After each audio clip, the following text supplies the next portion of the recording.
October 21, 2023 నాడు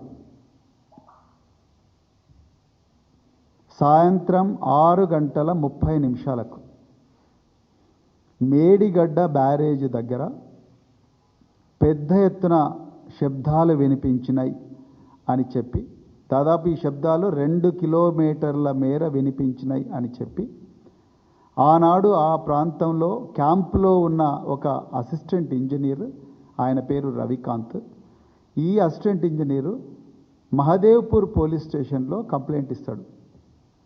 అది 22 October 2023 నాడు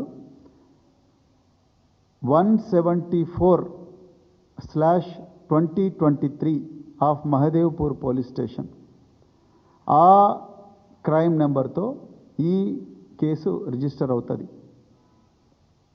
prevention of destruction of public property act కింద ఈ కేసు రిజిస్టర్ చేస్తారు. ఇంకా ఐపీసీ సెక్షన్లతో రిజిస్టర్ చేస్తారు. అందులో ఆ ఇంజనీర్ గారు ఇచ్చిన కంప్లైంట్లో చాలా స్పష్టంగా భారీ ఎత్తున శబ్దాలు వినిపించినాయి.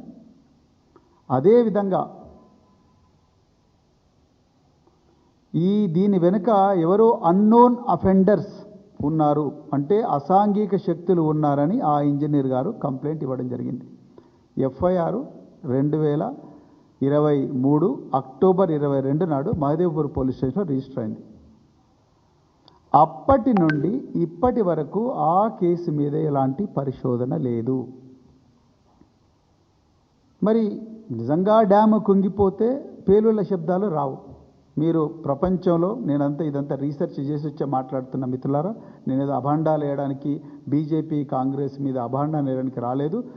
ఆధారాలతో సహానే ఈరోజు ఈ ముఖ్యమైన ప్రెస్ మీట్కి వచ్చిన నేను.